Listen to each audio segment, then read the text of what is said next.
ભરૂચ સહિત સમગ્ર જિલ્લામાં એક જ દિવસમાં 7.5 ઇંચ જેટલો વરસાદ ખાબકતા જળબંબાકારની સ્થિતિ સર્જાવા પામી હતી, જેને કારણે ખેતરો 2 દિવસ બાદ પણ સરોવર જેવા જોવા મળી રહ્યા છે।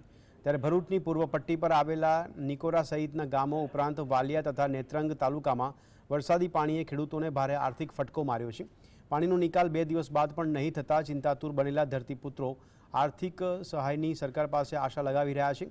ત્યારે અકોલા નિકોરમાં પણ 800 થી 900 એકર જમીનમાં પાણીના ભરાવાના કારણે કપાસ, કઠોળ સહિતના શાકભાજીના પાકને પણ નુકસાન થયું હોવાનું ધરતીપુત્રો જણાવી રહ્યા છે।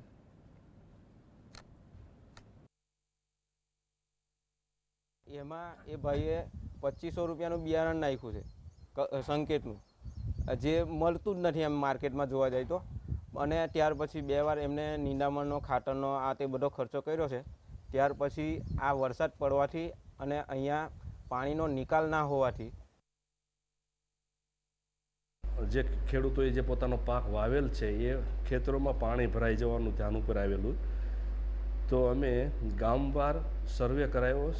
ગામવાર એનો અંદાજ કાઢવામાં આવ્યો છે કે ભાઈ આ ગામમાં કેટલું અંદાજે પાણી ભરાણું છે, આ ગામમાં કેટલું, એમ કરીને બધાનો અંદાજ કાઢતા વાલિયા અને નેત્રંગ સિવાય બાકીના 7 તાલુકામાં કુલ 39,000 હેક્ટર જેટલા વિસ્તારમાં પાણી ભરાય એનું ધ્યાન પર આવ્યું છે।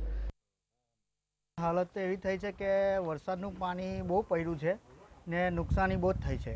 ઓછામાં ઓછી 10 વીઘા જમીન તો પાણીમાં તરબોળ થઈ ગયેલી છે ને એનો કોઈ પાણીનો નિકાલ નથી।